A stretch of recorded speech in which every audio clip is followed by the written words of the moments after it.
人群离胜。格物院林凡昭告仙门百家前来问道，请诸位复拜。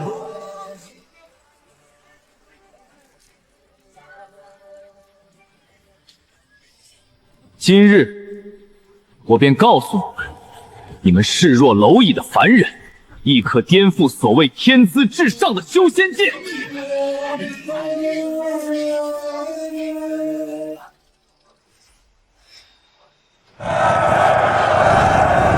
5年前，魔尊率兵攻打凌霄宗，魔尊不敌，跪在地上求饶，趁陈守正犹豫之际，运功偷袭。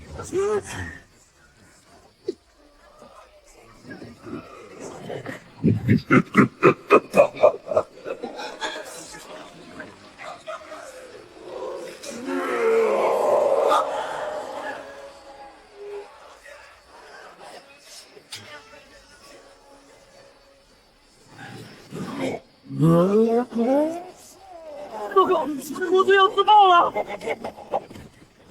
最终，我以燃烧本源为代价，耗尽修为击杀魔尊。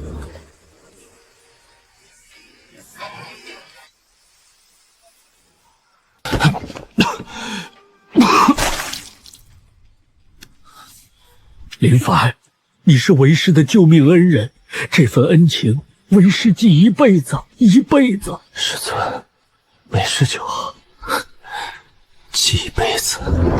师兄，宗主有令，你的灵药分力今日起取消了。为何？宗主说你经脉尽毁，受不住药力，再吃下去虚不受补，纯属浪费资源。浪费资源，说的真好。记一辈子，才半个月，一辈子就结束了。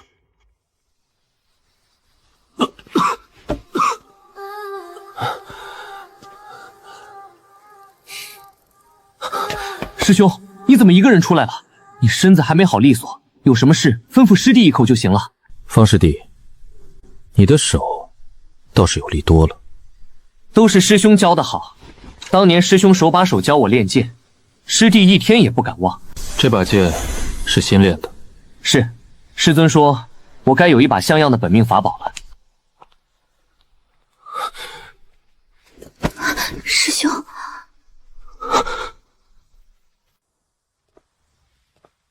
师兄缺什么尽管开口，灵药也好，灵石也好，师弟替你想办法，别跟师弟客气，咱们是师兄弟，客气就生分了。我要的东西你给不了。师兄，你要的我确实给不了，但我要的你可以给啊。他还能撑多久？方毅，他已经这样了，你别太过分。我过分？师姐，投票削减他灵药分文的时候，你弃权，弃权就是默认，默认的人有什么资格说过分？别再讲星星了，真令人犯恶心。师兄，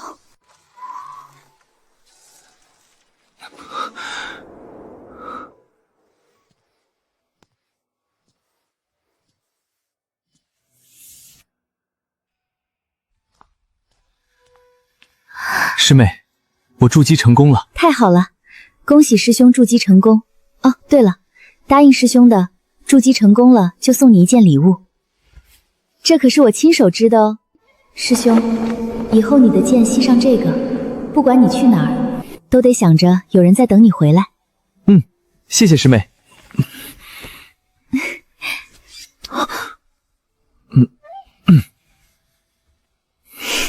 你的剑以后就系这个，一辈子。你说有人在等我回来，我回来了，你在哪儿？在方毅旁边。林凡，你来了，为师正想找你呢。弟子今天来，是想问问灵药分离的事。林凡，为师知道你有想法，但你要相信为师，为师是过来人，这么做是为了你好。你的经脉，为师亲自看过，那一掌震碎了你70%经脉，剩下的30%也在慢慢萎缩。你也知道，灵药药力霸道，以你现在的经脉根本受不住，吃下去不是帮你，是害你。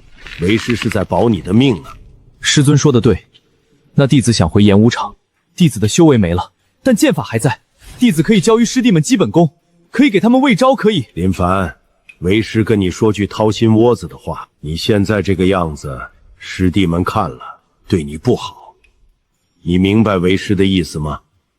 你曾经是宗门第一天才，是他们仰望的对象，让他们看到你现在连剑都拿不稳，他们会怎么想？外面的人知道了，会说我们凌霄宗苛待功臣。为师不想让你被人指指点点。林凡，你性子还是这么倔，你以为为师是在针对你吗？不识好歹，那一掌不仅震碎了你的经脉，也坏了你的道心。你现在连剑都拿不稳，若是再回演武场，师弟们敬你曾是天才，可若是天天看着一个废人在他们面前比划那些残缺的剑招，你觉得他们是该同情你，还是该嘲笑你？师尊也觉得弟子现在是宗门的笑话。林凡，你自己觉得呢？功臣就该有功臣的体面，待在偏房里养伤，拿着分令，偶尔下山散散心，这不比在演武场上被人指指点点强吗？我究竟在期待什么？好了，回去吧，这里不是现在的你该来的地方。师尊当真冷血无情，不是整个凌霄宗都似一座冰冷的牢笼。师兄，你怎么到这里来了？师尊不是说让你在家里面歇着吗？师兄别生气，师尊前不久还夸我呢，说我悟性高，把你当年留下的那些剑谱全都补全了。师兄你放心，以后演武场的事就交给我吧，你安心养病，等身子好了，随时可以来指点我。废物，你的一切都将是我的了，你的一切都将是我的了。好徒儿，你来了。师尊，这是弟子整理的基础剑法300式心得，另外弟子把师兄当年未完成的破阵俊杰后半部分推演出来了，您看看对不对？好，先坐下。好，这才是我凌霄宗未来可担大任呢。你师兄刚才走了，他没为难你吧？怎么会呢？师兄虽然身体不好，但对弟子还是很关照的。他还说让我好好替他在演武场尽一份力。难为你了，他如今心境不佳，难免有些怨气。你能顾全大局，不与他计较，为师甚是欣慰。师尊言重了，师兄是前辈，弟子理应替他分忧，毕竟现在也只能靠这些回忆活着了。好，不愧是我最得意的徒儿。这双手曾经握过最锋利的剑，现在却连推开一扇门的力气都没有。好一副恩师尊徒。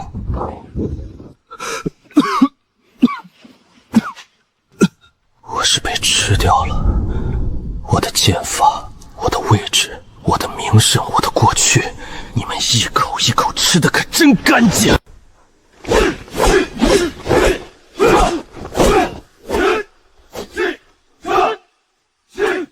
出剑要快，收剑要稳，记住，剑是你身体的延伸，人剑合一才是剑道的开始。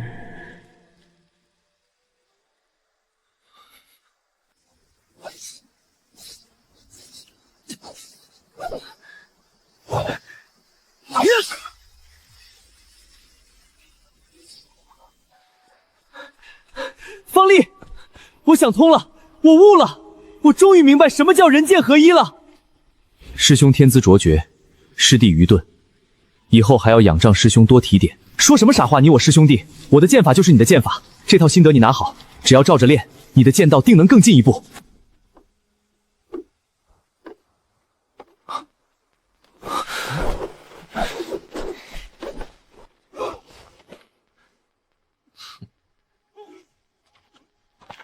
师兄怎么来这儿了？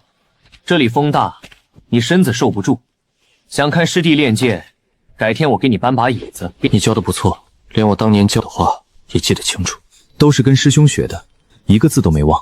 不打学了，还发扬光大。师尊昨天看了我的剑谱，夸我青出于蓝。师兄放心，你没做完的事，我会替你做完。你安心当你的功臣就好。是啊，你比我强，你。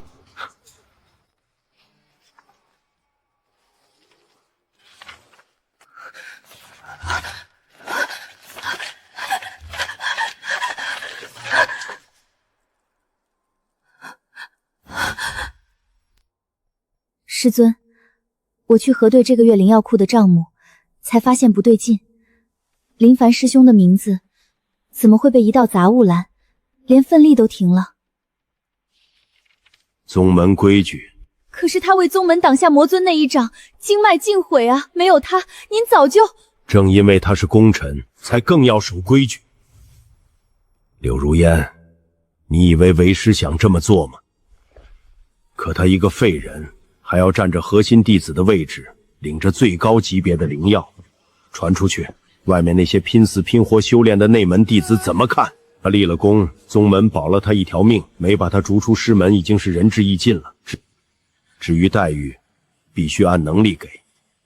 你心软是好事，但管理宗门靠的不是眼泪和善良。规矩之所以是规矩，就是因为他对所有人都一样，包括他，也包括你。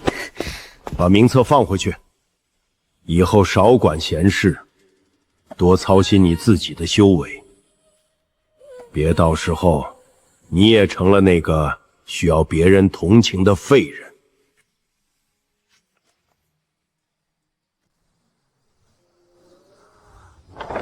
天地浩大，竟无我容身之处。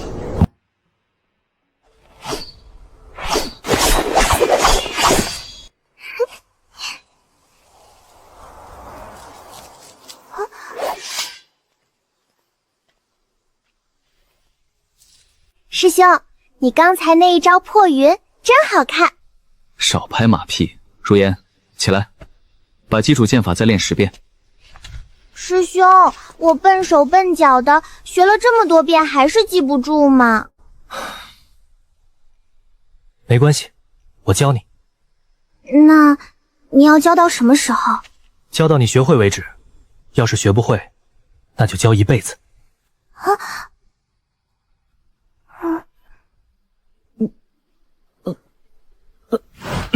看什么看？练剑！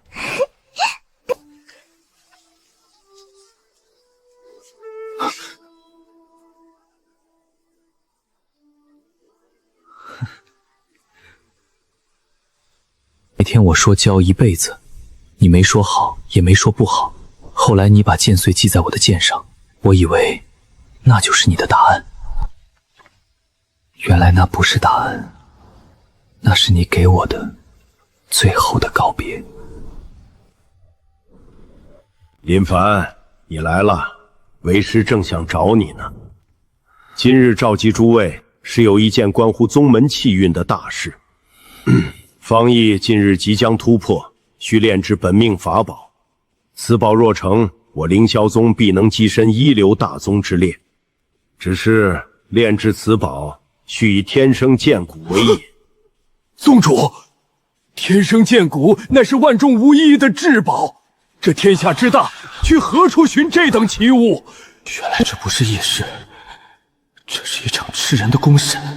阿凡，为师不是在胁迫你，这是宗门大义，为了整个凌霄宗的未来，需要你自愿成全。师兄，我知道这太残忍了，如果你不愿意，师弟绝无怨言。大不了我这辈子都不练本命法宝了，绝不能伤了师兄的根基啊！弟子愿意。好，宗门永远不会忘记你的牺牲。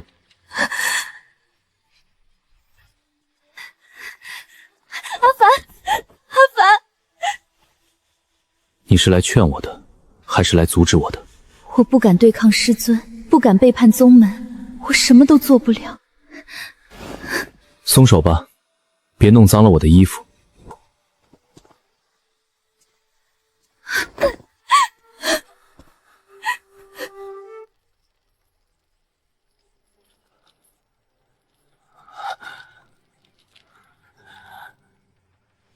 盛团出军。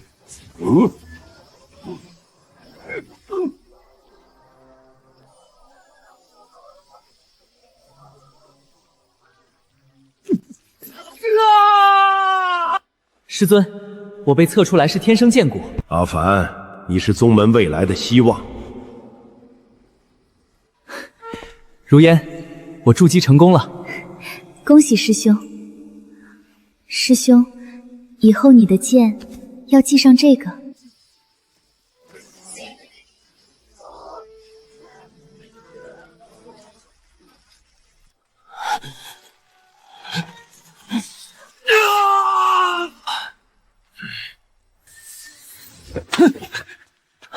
太初剑骨，真的是太初剑骨，太好了，太好了！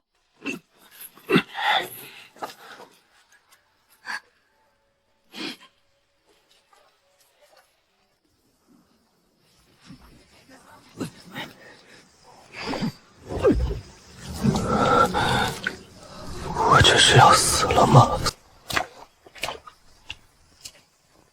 哟，这是谁家的娃？怎么大半夜躺在泥地里？我要活下去。别拿走我的剑骨，我的剑骨！造孽呀！多好的孩子！这是哪里？孩子，你醒了，快喝点粥垫垫肚子。多谢恩人。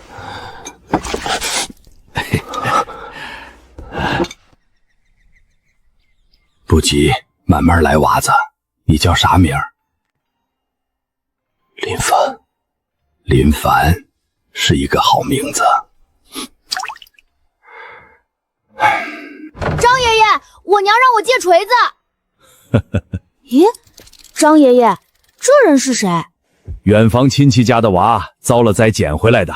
狗蛋儿，快叫林大哥。林大哥，你怎么这么瘦？是不是没吃饱？我让我娘给你蒸白馒头吃，可香啦！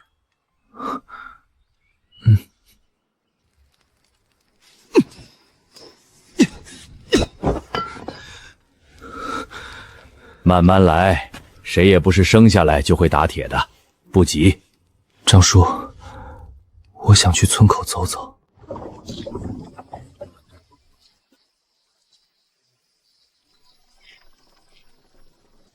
林大哥，你盯着破木头看啥呢？他天天都在转啊！我在看他怎么借力。水流这么弱，但经过这些大小不一的齿轮咬合，就能化为能量。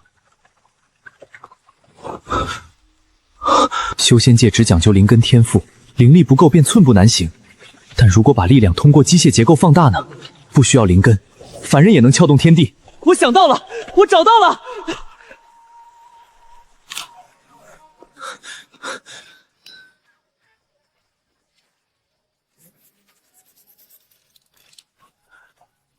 小子，你画的啥呀？张叔，借您的铁垫用用，我要做一样东西。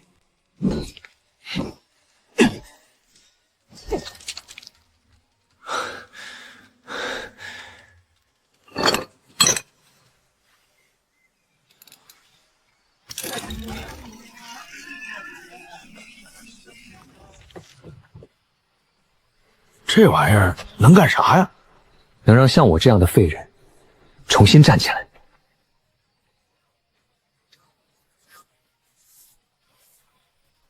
你这是画符还是画地图啊？哪有把阵画成方块的？这能聚气吗？张叔，您看着就是了。若是传统聚灵阵，灵气会像烟雾一样随风飘散。张叔，你看，那些灵气仿佛被无形的管道死死锁住，顺着横竖的线条疯狂汇聚，最终在阵眼处压缩成了一团宛如实质的小光球。我做到了，我真的做到了。这又是什么玩意儿？连一丝风都吹不散。是未来。林大哥，你在画什么呀？再画一条路。什么路？一条不需要天赋的路。你们拿走了我的剑骨，把我踩进泥里，但但你们永远也拿不走这个。且等着。火候失控导致药性冲突，杂质占了70%。这哪是炼药，这是在熬毒药。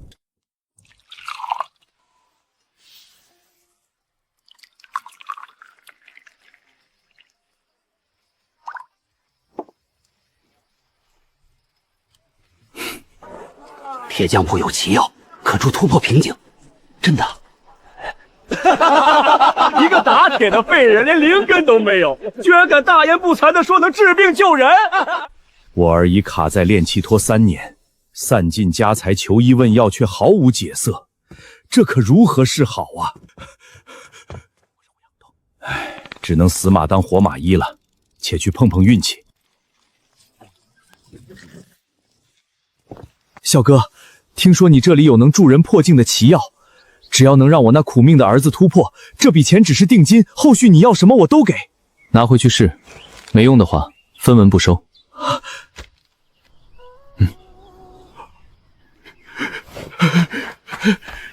我的老天爷，你胆子也太大了！万一这玩意儿没用，咱们以后在这10里8乡还怎么做人？不会没用，我算过了。你算过？算什么了？药理反应、杂质分离率、灵气浓度，每一道工序都精确到了毫厘。这不是玄学，这是科学。行，我不懂什么科学，但我信你这个人。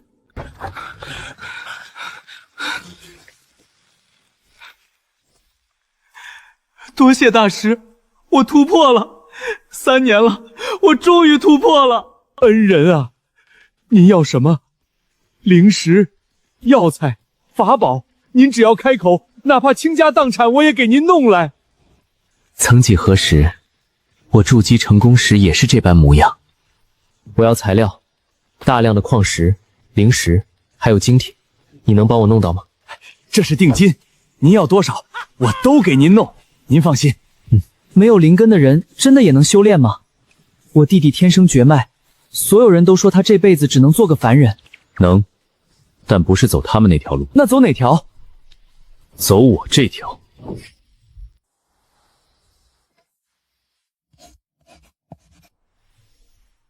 我的老天爷，你这是要搞多大的阵仗啊？要这么多东西？很大，大到足以掀翻这世上的规矩。搞这么大，不过你干啥我都支持你。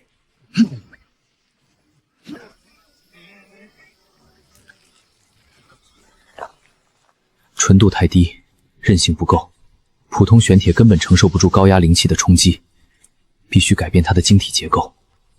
高强度合金配方，只要加入碳、锰和少量的钨，就能彻底改变铁的延展性和硬度。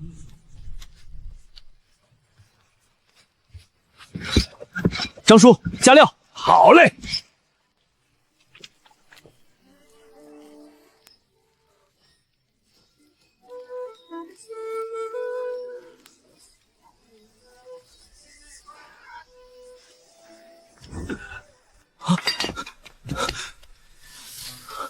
张叔，您歇着，剩下的我来试。你懂打铁还是我懂？少废话，给我递锤子。这点小伤算什么？老子当年被火星子烫的时候，你还在穿开裆裤呢。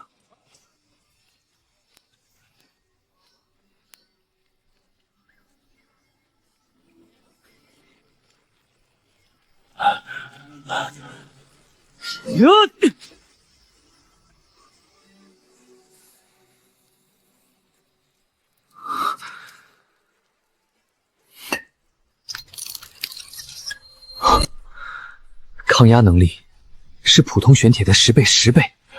小子，这玩意儿真的这么厉害？有了它，我们就能造出真正的能源核心。它能驱动傀儡，能让没有灵根的凡人拥有不输修士的力量。我这辈子打了50年铁，打得最好的一件东西，也就是村头李寡妇家切菜用的那把菜刀。没想到快入土的人了，还能打出这种惊天动地的玩意儿。张叔，这不是打铁，那是什么？是创造历史。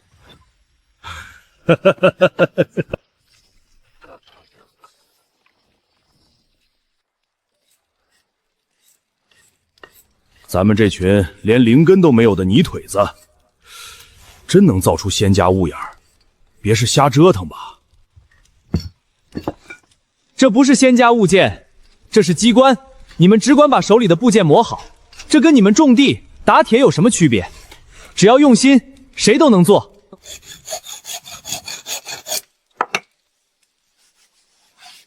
林小哥，你看这齿锯行不行？我以前纳鞋底针弦就要求细密，不能漏风。原来做这个跟纳鞋底也差不多嘛。原来凡人的手艺一点都不比修士差，他们不是废物，只是被没有灵根这4个字困了一辈子，以为自己什么都做不了。动！起！林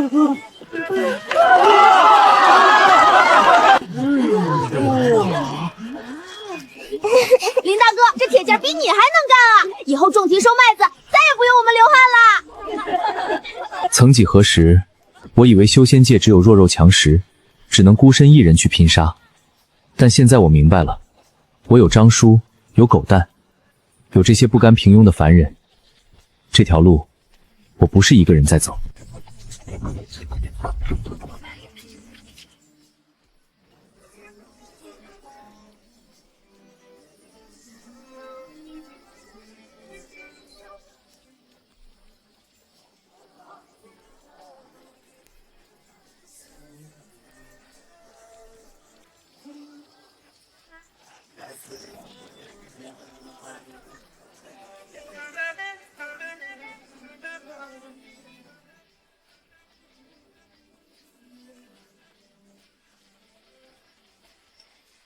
需要这样。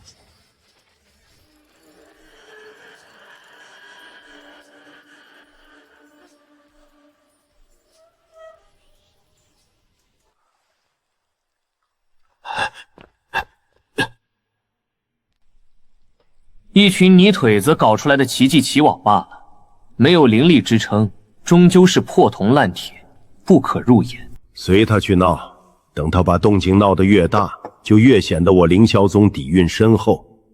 到时候天下人自然会明白，谁才是正统修行。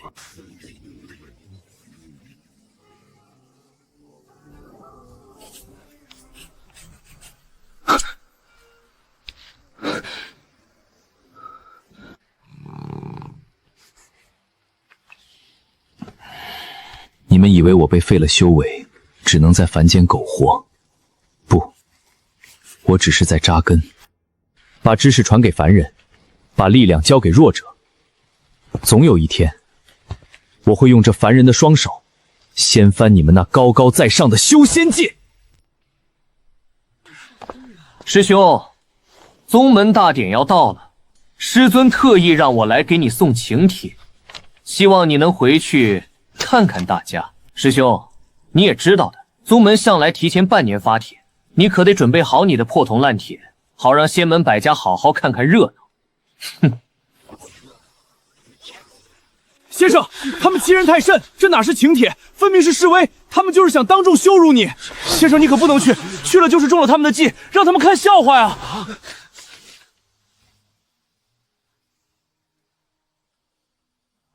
小子，你要去？对，我要去。去干什么？去证明一件事。什么事？跟他们说，没有剑骨也能修行的人，不叫废物，叫未来。你在山上那几年遭了多大的罪？不管去哪儿，别忘了这里都是你的家。放心吧，张叔，我忘不了。真的是。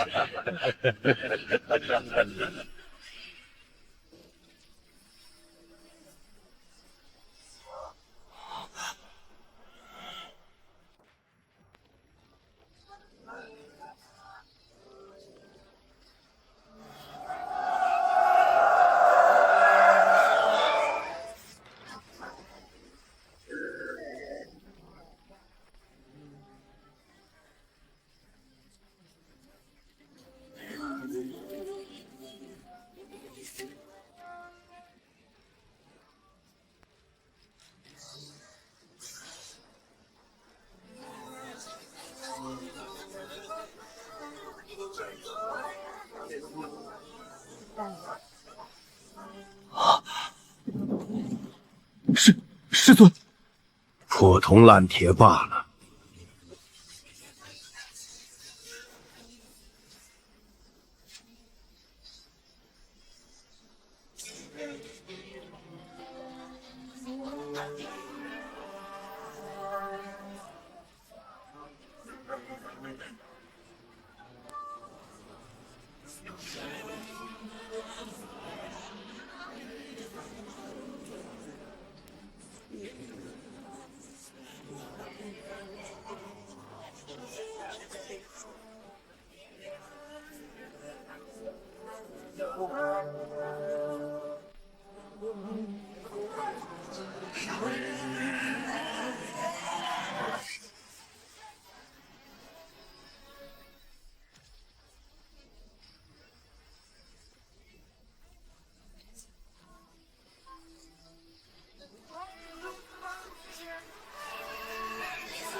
不错，是把好剑。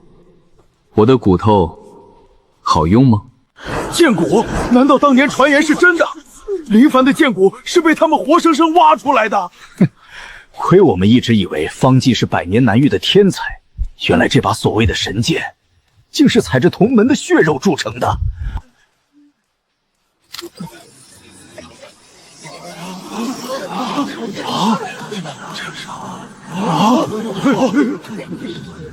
你们的阵法凭感觉化，凭经验改，传了上千年，依旧只能吸纳这天地的1/10。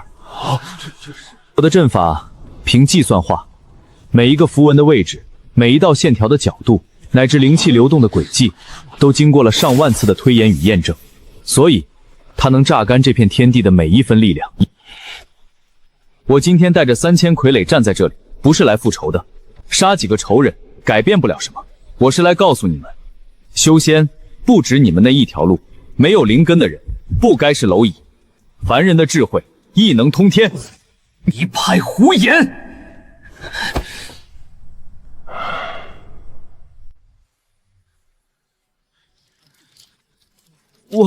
我想试试。我入宗6年了，卡在炼气期一动不动，所有人都说我是废物，说我这种没有灵根的泥腿子，这辈子连仙门的门槛都摸不到。我不信我是废物，我只是没有灵根。我不想就这么一辈子扫院子、倒夜香，我不想认命。来，砸一锤。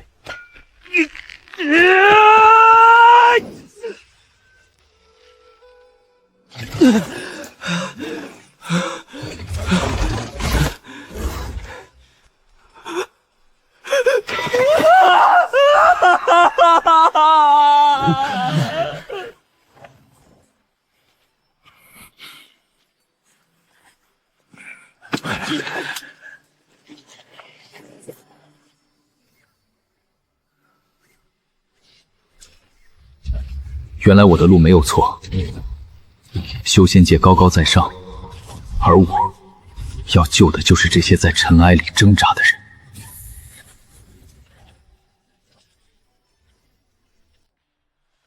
师尊，不能让他这样下去。那些外门弟子、杂役，全都被他蛊惑了。再这样下去，我们凌霄宗的根基都要被他挖空了。我们必须立刻下令封山，把林凡抓起来。你告诉我，他今天在广场上说的话有错吗？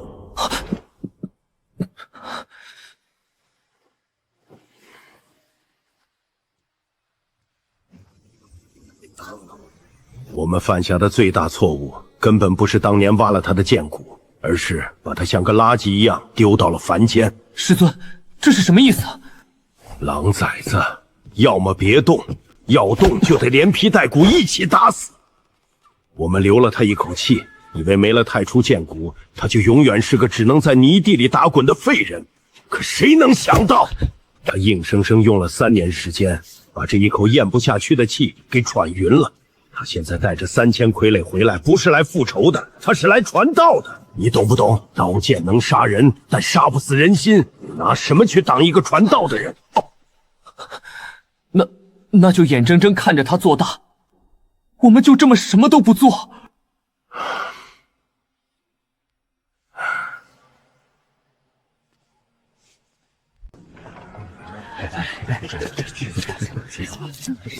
先生，我昨晚算出了那个阵法的最优解，原来不用灵力，光靠计算也能这么强。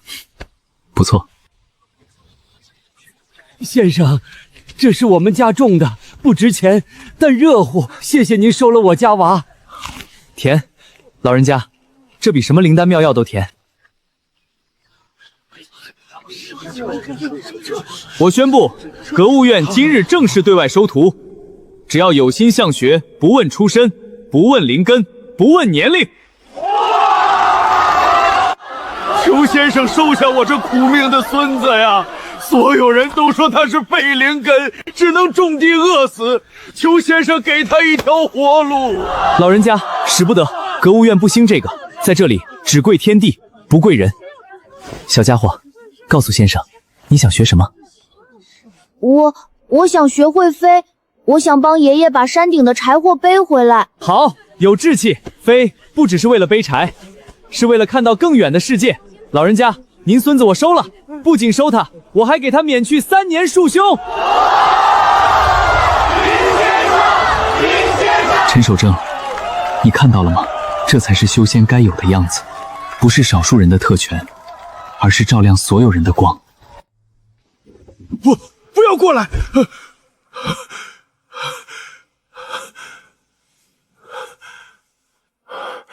原来是个梦。只要守住这山门，守住这传承，林凡他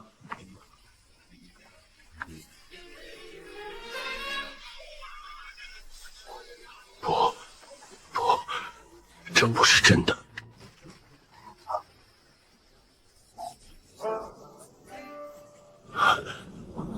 林凡，你这是要断我凌霄宗的根呐！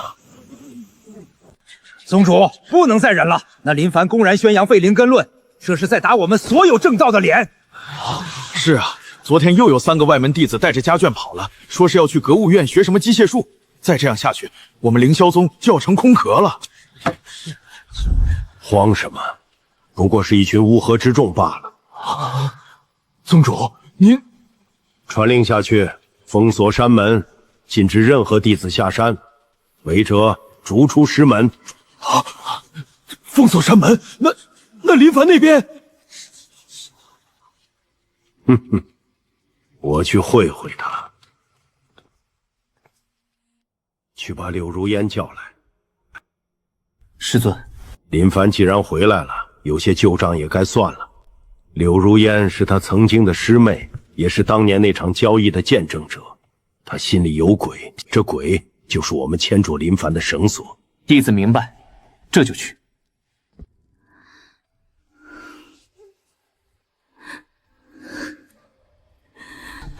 阿凡，为师不是在胁迫你，这是宗门大义，为了整个凌霄宗的未来，需要你自愿成全。那是挡下魔尊，救了全宗性命的师兄啊！我怎么能在投票的时候选择了沉默？我怎么不敢看他被挖骨时的眼睛？师姐，你在吗？师尊找你一事。来了。师姐这是怎么了？眼睛这么红，是在为谁难过？没什么，师尊找我何事？还能有什么事？自然是关于林凡师兄的。师尊让我带你去看看，去看看那个曾经为了救师尊，为了救凌霄宗，甘愿赴死的英雄，现在变成了什么样子？师姐，当年你不敢看他被挖骨的眼神，现在你敢去看他变成废人的样子吗？你欠他的，是时候还了。是啊，我欠他的，这一次我不能再逃了。昨夜我与各大宗门掌门通过传音御剑达成共识，格物院那套奇迹歪术，乱我修仙界纲常。即日起，各宗门联合封锁，格物院弟子永世不得列入修士名录。正是，没有灵根也配谈修行，简直是滑天下之大稽。若让他们得逞，我们这千年底蕴还要不要啦？绝不能让这股歪风邪气坏了规矩。师尊，柳如烟，你有何异议？弟子斗胆问一句，我们凭什么不承认他们算修行？他们的机关傀儡能以反铁之躯硬慢筑基修士，他们的灵能阵法无需消耗一丝一毫的天地灵气。事实摆在眼前，我们凭什么闭着眼睛说他们不算修行？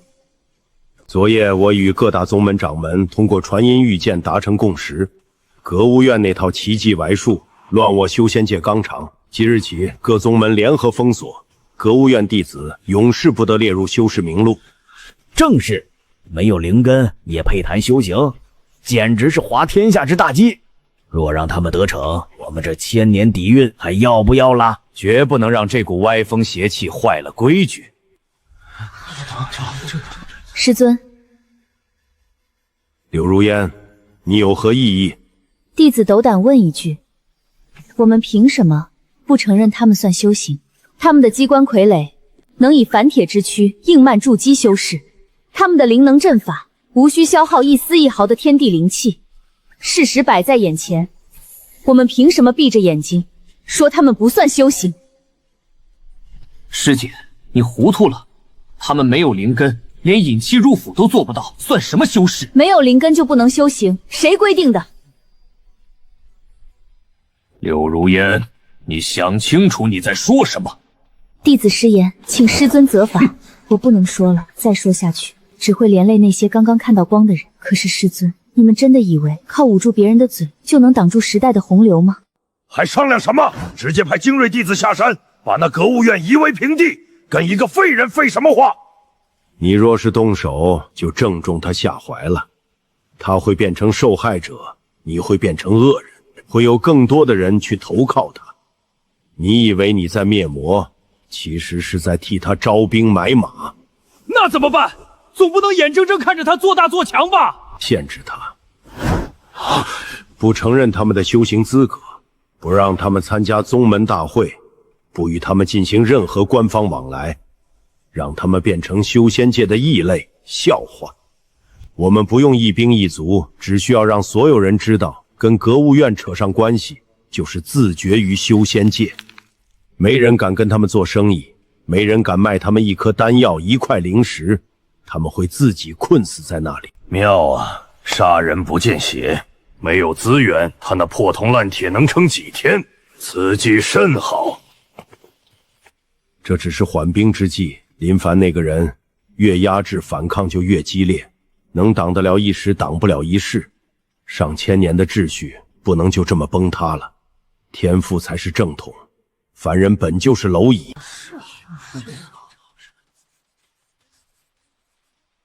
先生，出事了！所有的灵矿商人都关了铺子，说是接到了各大宗门的死命令，谁敢卖灵石给我们，就断谁的修行路。连去访视买药材的师弟都被拦回来了，他们说我们是修仙界的弃徒，谁也不许跟我们来往。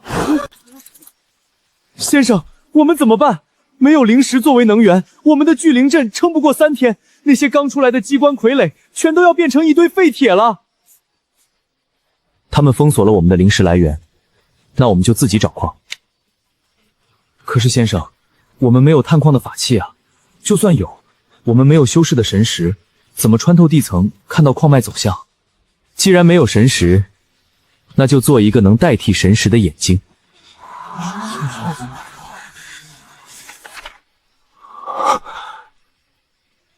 这是磁力感应仪，你们记住，天地间的矿脉，尤其是蕴含灵气的矿石，本身就会产生微弱的磁场波动。修士用神识感知，而我们用物理规律去捕捉它。他们以为断了灵石，就能把我们困死在这方寸之地，他们错了。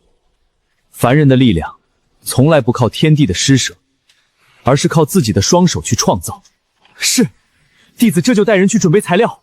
去吧，让他们看看不靠灵石的凡人是怎么把这天捅个窟窿。是。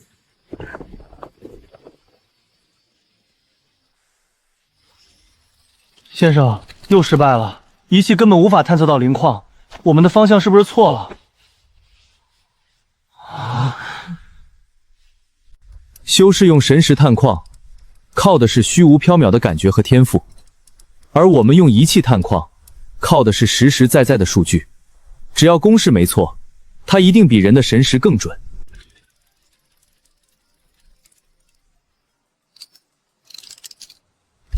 再来。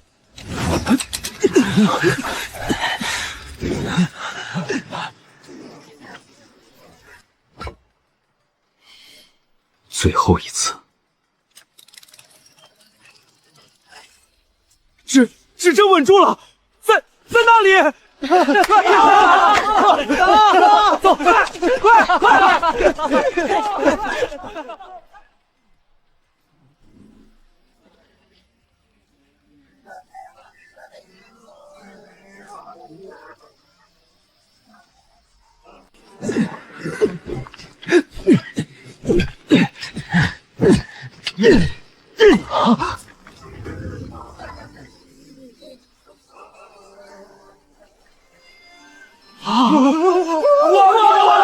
先生，我们真的挖到了！这是一种未被发掘的高纯度磷矿脉。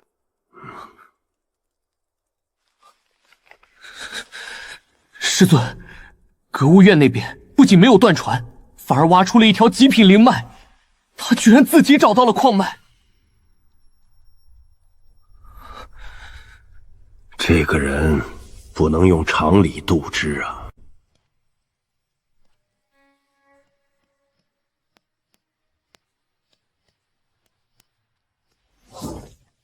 师尊太过谨慎了，对付林凡那个废人，何必讲什么规矩？哼，去找几个嘴碎的散修，到格物院附近散播谣言，就说他们的机关随时会炸。林凡练的是吸人气运的邪术。属下明白。哼，你们可别进去！听说里面刚炸死了一个弟子，尸骨无存啊！就是那个林凡，我看他根本不是人，是个吸人气运的妖怪。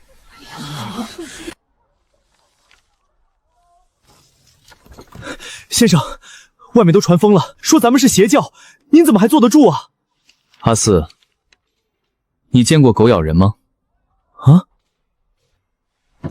谣言这种东西，你越急着解释，咬人的狗就越兴奋。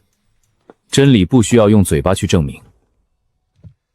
做我们该做的事，去把大门打开，请乡民们进来参观。林先生，这真的不会炸吗？村长若是怕，可以随时离开，但既然来了，不妨看一看凡人的日子是怎么过的。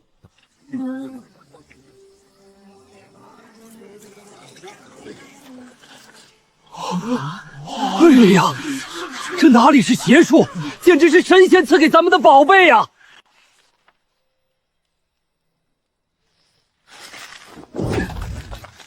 林凡，你到底还有多少底牌？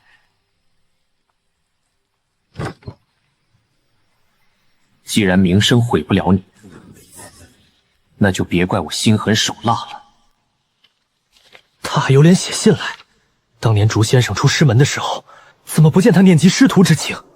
宗门大典一别，为师甚是挂念。今你在凡间开宗立派，光大我凌霄一脉，为师甚慰。若有闲暇，可回宗门一叙。师徒一场，不必生分。先生千万不要上当，这肯定是陷阱。他想骗您回去，然后名正言顺的抓您。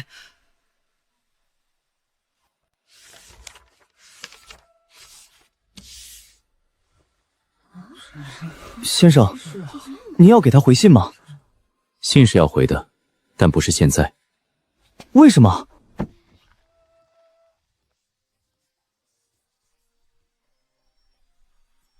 等到格物院的弟子比凌霄宗还多的时候，再回那封信。啊！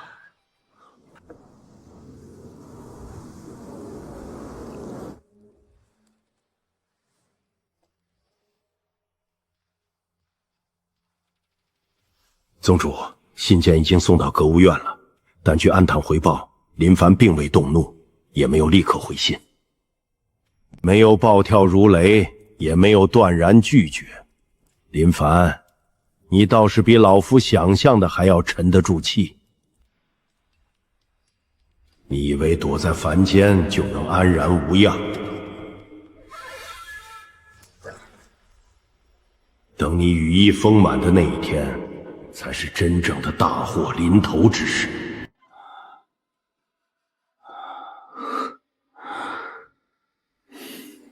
小子，你这脸色比我还难看呢，去睡会儿吧，别熬坏了自己。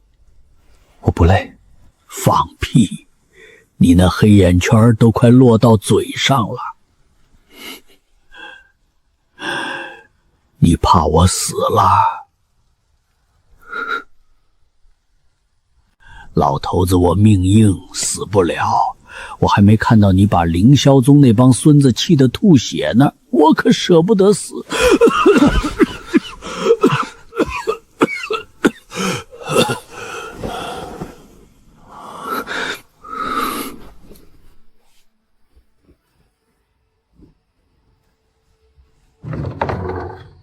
他是我这辈子遇到的最好的人。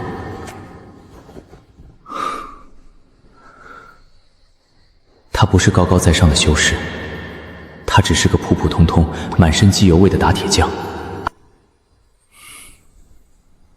我不会让你走的，就算阎王爷亲自来，我也要用阁务院的机关把他拒之门外。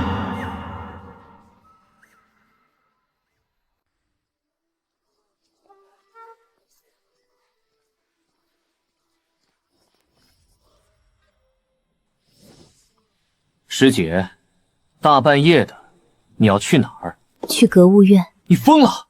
你去那里干什么？她一个被抽了剑骨的废人，有什么值得你堂堂凌霄宗的圣女连夜赶去的？是啊，我疯了，疯到眼睁睁看着林凡被按在祭台上挖走剑骨，却连一句话都不敢说。方丽，你的剑骨不是自己的，你如今走的每一步，修的每一层境界，都踩在他的血骨上。你夜里睡得安稳吗？那是他的宿命，是师尊亲自下的令，为的是我们凌霄宗的千秋大业。千秋大业，别拿宗门大义来掩饰你的心虚。你不敢承认，是因为你心里比谁都清楚那根骨头是你从他身上挖来的。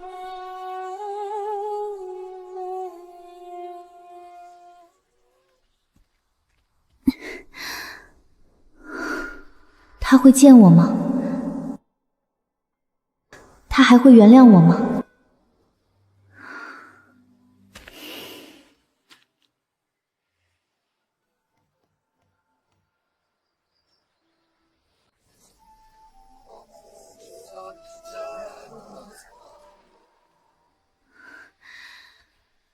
我来，想在这里帮忙。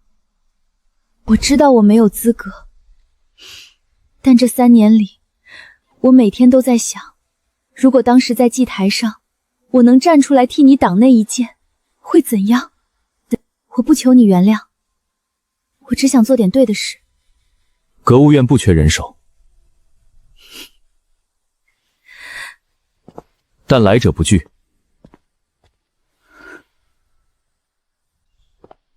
后院有柴没劈，先去劈柴。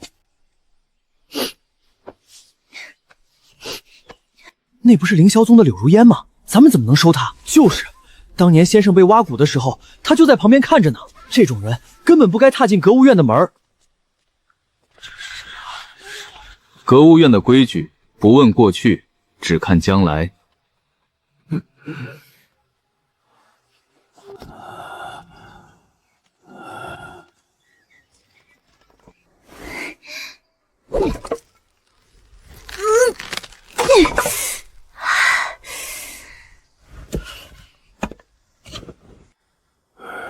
女娃子，你不是干粗活的料，别把手废了。没事的，我可以的。你就是当年那个没帮他说话的师姐？是。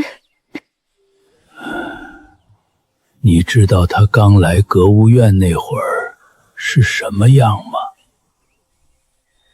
吃粥的时候手抖得连碗都端不稳，晚上做噩梦，整宿的喊师尊饶命，整整熬了3个月，他才不喊了。我不是替他怪你，我只是告诉你，人摔碎了骨头，能自己爬起来不容易，他自己做到了。你现在站在这里，是想让他扶你一把，还是想扶他一把？我想扶他一把，哪怕只是从劈柴开始。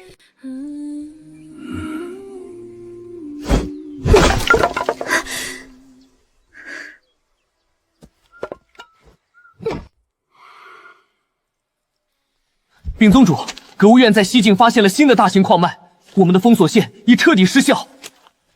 启禀宗主，格物院在册弟子已突破5000人，人数已远超我凌霄宗。宗主，刘云、青竹等3个小宗门今日公开发布声明，承认格物院的修行资格，并派了首批弟子前往求学。宗内也有弟子动摇了，昨夜又有3人偷偷溜出山门，去格物院听课了。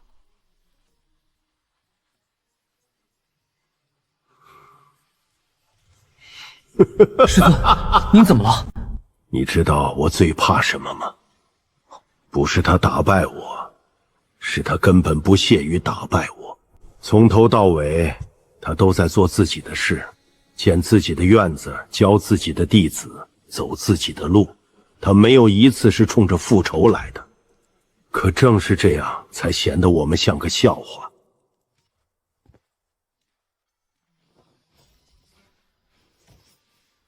师尊，徒儿守不住了。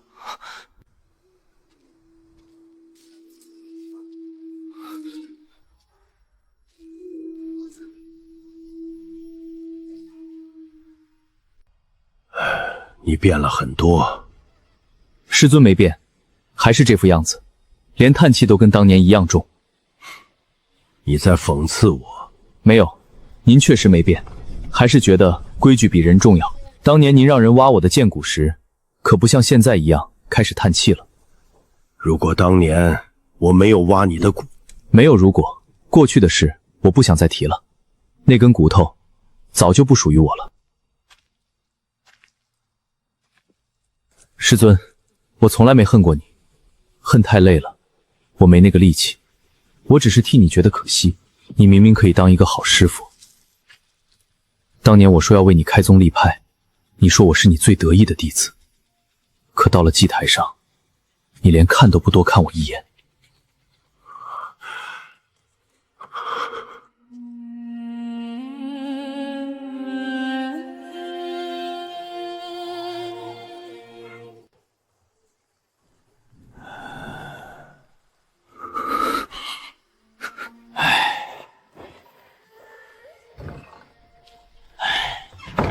都哭丧着脸干啥？老头子这辈子值了。小子，你知道我最高兴的是啥不？不是打出了那块合金，是那天在雨里把你拖了回来。要是那天我没遇到你，你不知道会怎么样。别哭，你叫我那些弟子把我那点打铁的手艺传下去。我的铁锤给你了，以后好好的，别让人再欺负你。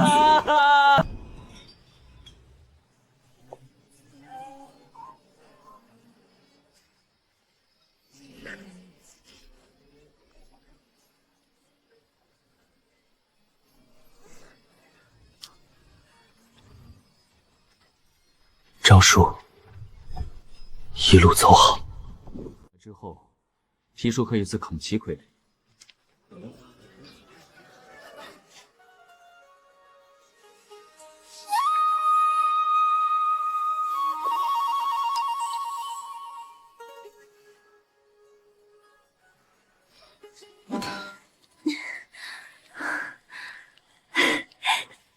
记住，万物皆有理。只要找对规律，凡人亦可造物。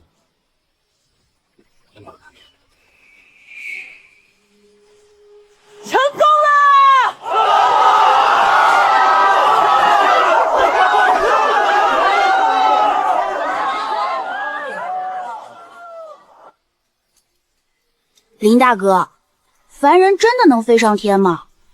飞起来了！修仙者向天道索取自身造化，听命由天；而凡人虽身无半分灵运，却能以造物界世间万物之力为己用，世世代代，生生不息。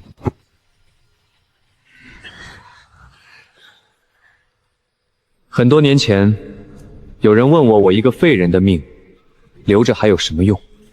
后来，一个打铁的老人用一碗粥、一柄铁锤、一间小小的铁匠铺给了我答案。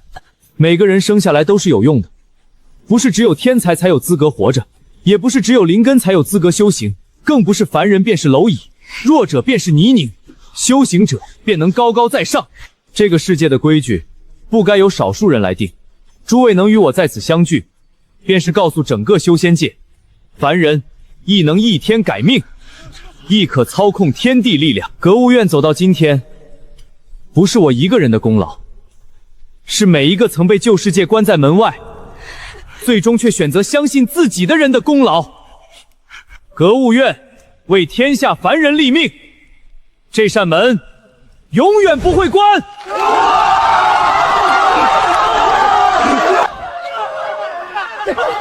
旧世界不会一夜崩塌，新世界也不会一夜建成，但我们相信，此间已有我等凡人的立命之路，此路必将一路繁华。